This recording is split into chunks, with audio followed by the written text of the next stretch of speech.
Nastavljamo dalje s jednom odličnom temom, inflacija šteta, jesu li autodijelovi novi kripto, gospođo Sanković, gospodine Milostić, izvolite. Hvala.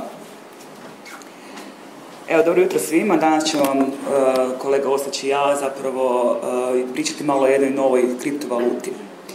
No znam da ste se svi tek probudili i da ste dosta ovako jučer tulmarili, da ste umorni pošto je još jutro. Jedno pitanje za sve. Što mislite što predstavlja ovaj graf? Odnosno ove dva grafa.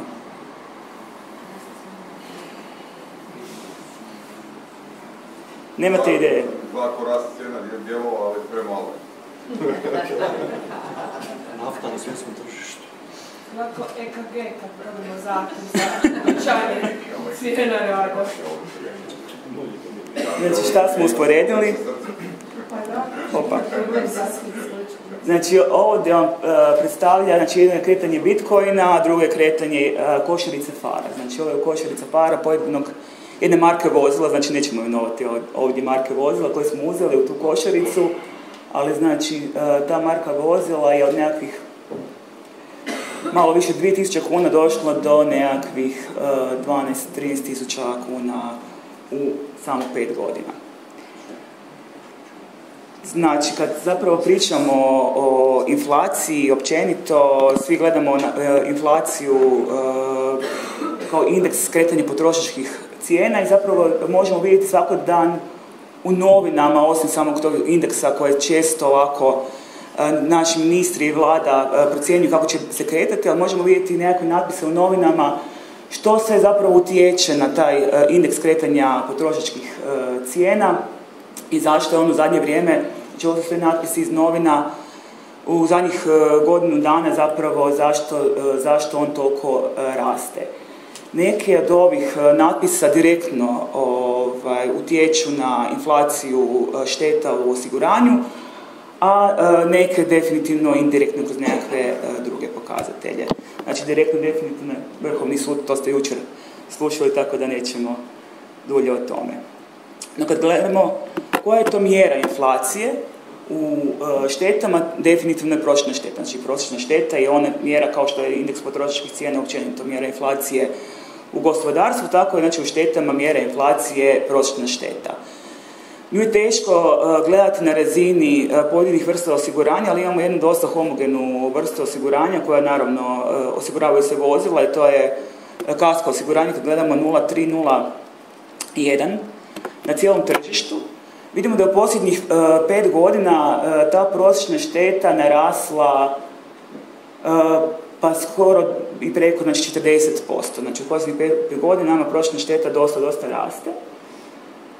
Dok prosječna premija evo, malo prati tu prosječnu štetu, ne toliko intenzivno, znači imali smo definitivno zadnjih 2 godine i sreću sa covidom što je frekvencija šteta u osiguranju bila dosta se smanjila, ali evo danas kad se vraćamo na one frekvencije koje smo vidjeli prije covida, pitanje je znači gdje će onda i ta prosječna premija otići, znači da li današnja prosječna premija uopće dovoljna za ovu vrstu osiguranja, znači ona definitivno mora pratiti prosječnu štetu i naravno da inflacija u štetama će se opet preliti i na naše potrošače, jer će naši potrošači na kraju platiti tu inflaciju.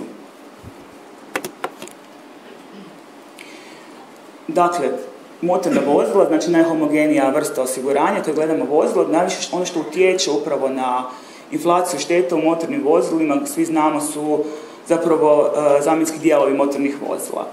Što smo napravili? Napravili smo ovdje jedan prikaz. Uzeli smo košaricu od 8 najčešćih dijelova motornih vozila koji sudjeluju u štetama, znači oni koji se najviše pojavljuju u štetama. Uzeli smo 8 zastupljenijih marka vozila, znači ovo je napravljeno na podacima Croatia osiguranja i gledali smo također kretanje prosječno te košarice kroz zadnjih 5 godina. Znači, kad govorimo od ovih 8 dijelova, to su vam far, vjetrobransko staklo, poklopac motora, branik, prednji stražnjik, blatobran prednji, rešetka branika, odnosno hladnjaka, obloga kućišta, kotača. Znači, definitivno ono što sudjeluju u prometnim nesrećama i tu vidimo da, recimo, jedan far, evo kad se vratimo na onaj far iz prvog slajda, znači on je čak u zadnjih 5 godina ta cijena fara je na košarici od 8 marki vozila udvostručena.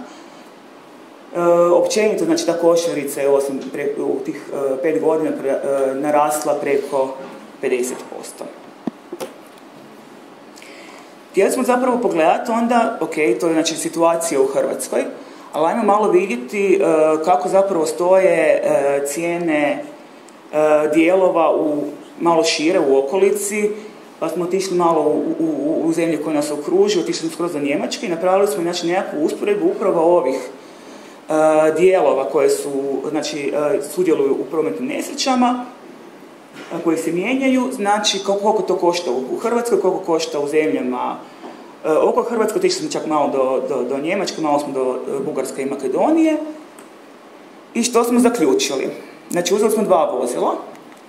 Prvo vozilo je, znači 2 osobna vozila, uzeli smo osobno vozilo automobila iz C segmenta, kasnije ćete vidjeti i D segment. Znači, tamno plavo vam je najniža cijena dijela, znači bez PDV-a su sve cijene prikazane u kunama, a crveno je najveća cijena. Znači, uzeli smo vetrobransko staklo, rešetku hladnjaka, branik prednji, far lijevi, znači spada da Hrvatska definitivno u ovom dijelu C segmenta ima pa preko 80% cijenu dijela u odnosu na najpovoljnije. Jučer su često spominjali kako je Hrvatska uvijek nije na začelju, evo, barem u nečem smo u prednosti, prednjačimo.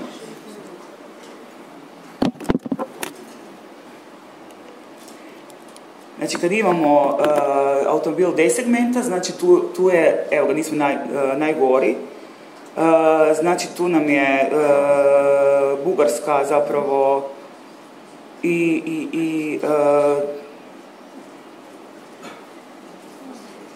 ima veće dijelove, cijene dijelova od Hrvatske, ali od ovog najjeftinijeg, znači Hrvatska ima definitivno preko 40+%. Uglavnom, možete vidjeti, kažemo i Njemačka ima definitivno niže cijene dijelova, pa sad sami zaključite koji je standard Hrvatske. No, vratimo se opet malo na početak, znači inflacija šteta, znači pored one inflacije koju smo spomenuli, indeksa potrošačkih cijena, uključuje i nekakve ostale faktore, kao na primjer, znači novu zakonsku regulativu, to ste vidjeli u recentno vrijeme, jučer na panelu, znači dizanje cijena, znači dizanje kriterija za 50% naravno utjecalo na porast i šteta u automobilskoj odgovornosti.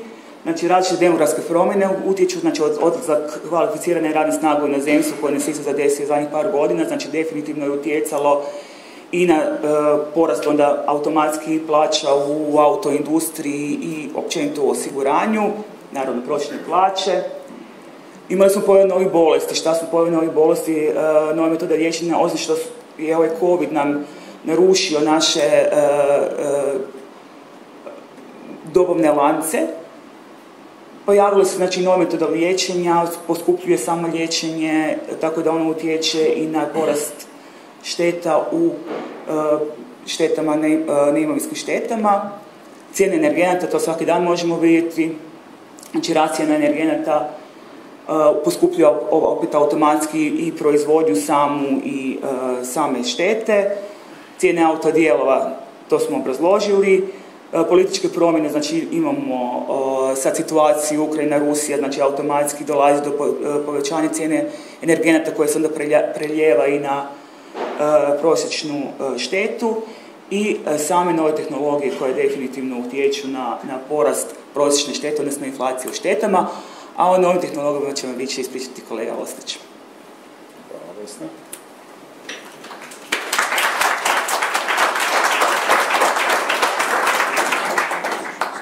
Pozdravljam sve prisutne. Ujutro kad smo krenuli sa prezentacijama nije vas bilo baš puno, pa sam rekao Vesni da smo trebali možda izmijeniti naslov prezentacije u inflacijom protiv mamurluka. Mislim da bi možda bila prigodnija za ovo današnje raspoloženje. Možemo nastaviti sa tehnologijama, odnosno na koji način proizvođači vozila utječu na pojavu inflacije u štetama. Definitivno ima Ima dosta načina na koje to čine, međutim, mi smo istaknuli ovdje 4 najistaknutija načina, znači sa kojima se susrećemo u svakodnevnom radu. Definitivno, broj 1 je komercijalna primjena napredne tehnologije. Napredna tehnologija koja više nije rezervirana samo za vozila visoke klase, već je možemo naći u svim segmentima proizvođača, znači od niže klase, kompaktne klase, srednje klase vozila. Sljedeće su nekakvi sigurnosni standardi materijala izrade, znači proizvođači koriste različite materijale. Imamo tu downsizing agendu proizvođača kroz koju se smanjuje masa vozila, istovremeno se povećava nekakva čvrstoća, tako da kroz to isto dolazi do određenog utjecaja na inflaciju u štetama. Definitivno nešto što je jako bitno, a što svi zanemarujemo, pogotovo kod sklapanja polica osiguranja, to su boje i lakovi, odnosno mogućnost personalizacije boja i lakova na vozilima. I 4. stvar, koja može biti tema sama za sebe, ali smo je se dotaknuli ovdje, to je povećanje udjela električnih vozila na tržištu. Kako proizvođači kroz tehnologiju u biti utječu na pojavu inflacije, možemo vidjeti na primjeru fara. Farovi se spominju od jučer, a ja ću objasniti zašto su oni toliko interesantni za nas. Znači, u konkretnom slučaju, kada gledamo onu košaricu od 8 dijelova, farovi se nalaze među top 3 dijela koji se najčešće mijenjaju po izvidima štete osiguravajućih društava.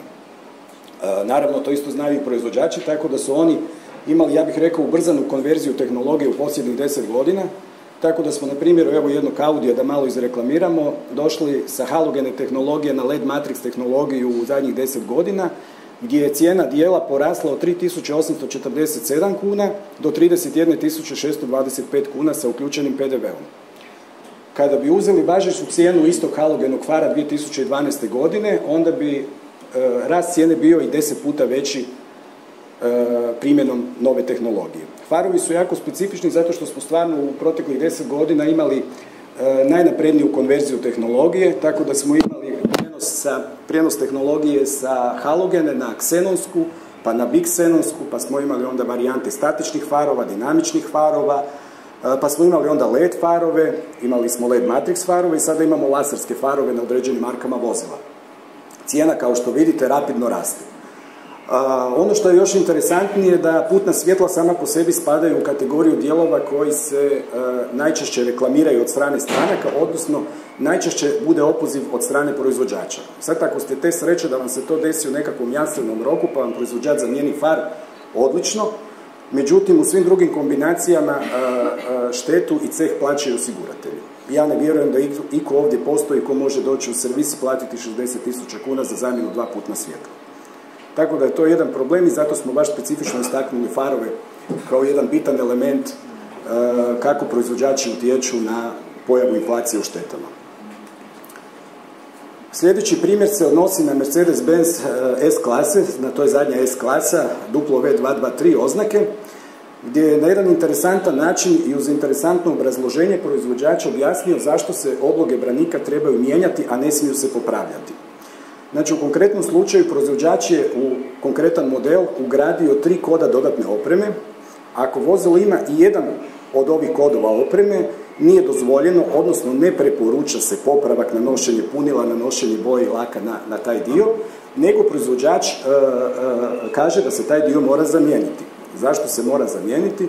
Zato što se ispod obloge prednjeg branika nalaze senzori kratkog dometa, znači govorimo tu o distroniku, aktivnom tempomatu, govorimo o senzorima mrtvog kuta i govorimo o automatskom parkiranju. Znači, što se toga tiče, u pravilu kada imate jedno takvo vozilo i desi vam se neka mala ogrebotina, što će se za vrijeme nekakve eksploatacije vozila desiti više puta, više ne možete popraviti to vozilo lakiranjem branika, nego ćete branik morati zamijeniti. Isto se odnosi i na stražnji branik, naravno, znači govorimo o 2 različita dijela na vozilima. Cijena popravak zamjenom takvog branika se uvećava za 4 puta. Znači, lakiranje obloge prednjeg branika je u nekakvom rangu od 3000 kuna, ovisno o cijeni radnog sata određenog servisa, dok se, recimo, zamjena branika kreće u rangu 12 i nešto tisuća kuna pa na više. Znači, u pravilu vi na takvom vozilu nećete moći napraviti popravak prema proizvođaču i prema ovlaštenom koncesionaru, nego ćete dio morati zamijeniti.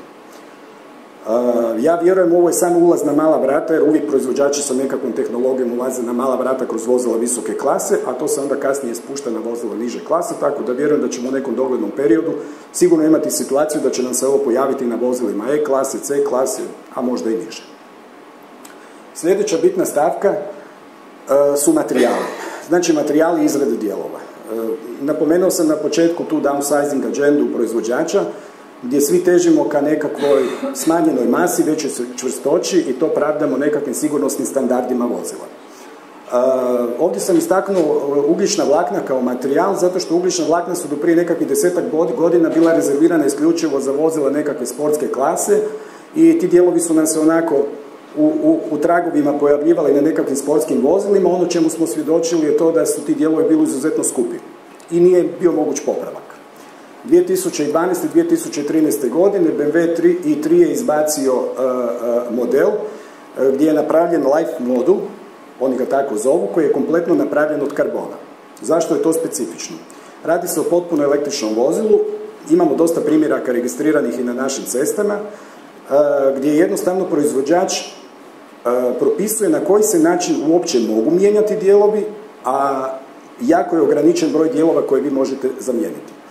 Specifičnost kod karbona je da se ovakva mala oštećenja, ovakve male pukotine, čak i ona oštećenja koja nisu vidljiva golim okom, mogu tretirati kao oštećenje radi kojih je nužna zamjena dijela. Tako da vi kada imate jedno ovakvo oštećenje, ovi svi dijelovi koje ovdje vidite napravljeni su od plastike.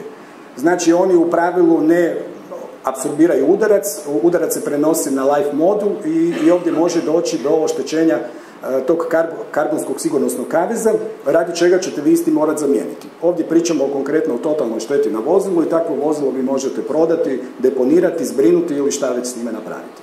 Ono što je isto tako kod karbona interesantno, recimo na oblogama pragova za koje proizvođač propisuje da je moguć popravak, vi kada mijenjate dio ne možete ga kamuflirati. Znači vi danas kada radite popravak na vozilima klasičnima, vi ćete primjenom različitih punila, kita i tako dalje lakiranjem prikriti onaj dio koji ste radili. Na ovim vozilima to ne možete napraviti, uvijek će ostati trag vidljivog popravka, što znači da kod šteta s osnova auto odgovornosti ćemo imati sigurno dodatne zahtjeve zbog umanjene vrijednosti vozila. Što se tiče nekakvih standardnih materijala primjene, i ovdje smo dosta evoluirali. Ovdje imamo primjer Mercedes-Benza, recimo, koji više koristi aluminij. Tu imamo različite tipove aluminija, od običnih aluminijskih ploča, do ljevanog aluminija, ekstrudiranog aluminija, pa do, recimo na Golfu 7, do nekoliko vrsta čelika, od termički obrađenog čelika do čelika različitih čvrstoća. Ovdje pričamo o izuzetno žilavim materijalima, gdje proizvođač nalaže da se neki od njih ne smiju popravljati, govorimo o A stupovima i B stupovima, već isti propisuje na koji će se način oni mijenjati. E sad, to bi bilo neinteresantno da ovdje već nemamo preporučene nove metode, jer oni jednostavno ograničavaju na koji će se način raditi popravak tih dijelova i zabranjuju da se on termički tretira. Znači, nema termičkog tretiranja dijelova, uvedene su metode zakivanja i ljepljenja. Osim što imamo vremenski puno veći normativ popravaka takvih dijelova, imamo i dosta potrošnog materijala. Imamo razne aplikatore, imate različite vrste nitni sa kojima se radi popravak. Vremenski popravak traje puno dulje i to ćemo naravno sve skupa i plaćati. Sljedeća bitna stvar su boje i lakovi. To je nešto što sam spomenuo što nam prolazi ispod radara. Znači, kad vi radite policu kasko osiguranja, u pravilu se ne brinemo oko toga kakva je boja na nekom vozilu. E sada, boje sa nekakvim specijalnim efektima su prije 10 godina bile namijenjene isključivo za vozila visoke klase. Danas troslojne i četveroslojne boje možete pronaći na vozilima u svim segmentima, znači od nekakve niže klase, kompaktne klase. Ovdje sam naveo dva modela koje često možemo vidjeti na našim cestama. Radi se o jednom Fordu Fiesti i jednoj Mazdi, gdje imamo dvije specifične troslojne boje. Radi se o Hot Magenta boji na Fordu Fiesti i Red Soul boji na Mazdi. To su troslojne boje koje su jako, jako specifične, zato što potrošni materijal, radni normativ za lakiranje jednog dijela povećava cijenu popravka i do 200%. E sad, to ne bi bilo sve da te specijalne boje ne iziskuju i tretiranje susjednih elemenata. Znači, kada vi imate oštećena jedna vrata na vozilu, ako pričamo o peterovratnom modelu, onda definitivno imamo situaciju gdje nećete platiti popravak jednog elementa, nego ćete platiti popravak 3 elementa. i tu ćemo doći na preko 300% povećanja cijene dijela. Posljednja, ali ne manje bitna stvar, su električna vozila. Znači, električna vozila su specifična, o njima trenutačno znamo vrlo malo, međutim, ono što sigurno znamo o električnim vozilima je da će cijena radnog sata za njih biti znatno veća. Prema najavama nekakvih uvoznika, koncesionara, ovlaštenih servisa, između 50 i 100% će biti cijena veća, radi strogih sigurnosnih standarda koje prate popravak takvih vozila. Šta je još tu specifično? O baterijama znamo vrlo malo. Upitna je mogućnost popravka, ne znamo da li pričamo o baterijama gdje će se moći mijenjati određeni moduli ili ćemo imati zatvoreni sistem baterija gdje će se mijenjati cijele baterije. Kada dođe do oštećenja vozila, treba će jasno definirati u kojim situacijama će se ta baterija odobravati u zamjenu. Nitko neće riskirati da postoji nekakav kvar, kratki spoj unutar baterije i da se takvo vozilo pusti na cestu i da eventualno dođe do samozapaljenja. Tako da će tu ostati jedan ogroman prostor da serviseri odlučuju i da daju naputke šta će se mijenjati, šta će se popravljati. Ja vjerujem da će se u većini slučajeva u nekakvim sudarima srednjeg i težeg intenziteta takve baterije mijenjati, a samim time će vozilo ući u totalnu štetu, jer prema nekakvim istraživanjima koje smo radili, veliki broj proizvođača vozila je izbacio cijene za baterijske sklopove koje su do nekakvih 80-90% vrijednosti samog vozila. Kako da vam to slikovito opišem? Kad ste prije 20 godina kupili frižider, imate ga možda još dan danas, radi vam normalno, niste imali nekakvih kvarova sa njime. Sada kada kupujete novi frižider, imate 2 godine jamstvo, možete doplatiti još 2 godine za dodatno jamstvo, nakon 7 godina će vam se pokvariti i nećete ga moći popraviti. Proizvođači predviđaju da ćete kupiti novi. Ja mislim da će se tako nešto slično dešavati sa električnim vozilima. Definitivno imamo i problem zbrinjavanja baterijskih sklopova. Znači, kada nastupi totalna šteta, mi ne znamo, vi nećete moći vozilo uzeti i staviti ga kod sebe na dvorište, pod rizikom da će vam se taj auto zapaliti i možda napraviti neku veću štetu. Ja vjerujem da će tu postojati striktni propisi na koji će se način zbrinjavati takvi opasni sklopovi. I, kažem, budućnost će vam pokazati da li se tu radi stvarno o zelenoj tranziciji ili će nas to koštati znatno više nego što nas koštaju danas motorna vozila i popravci istih. Ono što je interesantno, kako možemo smanjiti te negativne efekte inflacije za naše klijente, definitivno kroz praćenje tehnoloških trendova. Croatia osiguranje u tom pogledu je razvilo, to jest osnovalo radnu skupinu koja se bavi izradom nove metodologije za procjenu vrijednosti električnih vozila. Istražujemo kompletno tržište, istražujemo tehnologiju i radimo amortizacijske tablice i deprecijacijske tablice za pad kapaciteta baterije. Znači, elementarno je bitno utvrditi koji je nekakav vijek trajanja i vremenski vijek trajanja električnih vozila i koji je nekakav vijek trajanja prema kapacitetu baterije. Jer baterija je bitan sklop, kao što sam napomenuo, vrijednost iste može čak i premašiti vrijednost vozila, tako da to je jedan dio na koji se moramo posebno fokusirati. Zašto to radimo? Radimo to da bi mogli prilagoditi proizvode za naše klijente i da bi mogli izaći na tržište sa nekakvim specifičnim proizvodom koji će biti fair i cjenovno i koji će pokriti sve one rizike koje nam donose električna vozila. I treća, ne manje bitna stvar, to je edukacija klijenata o mogućnostima sanacije oštećenja, ali tu ću riječ prepustiti kolegama iz Zubaka da im ne krade minutažu, tako da ću ovaj dio preskočiti, mislim da će oni reći nešto više o tome. I na kraju se možemo vratiti na Vesnin slajd od početka. Za sve ljubitelje kriptovaluta i one koji vole riskirati, evo, ja bih toplo preporučio da se investira u jedan automobilski far, recimo umjesto u Bitcoin, i da ćete ostvariti sigurno dobru zaradu u budućnosti. Evo, to bi bilo to, zahvaljujem se na pažnji.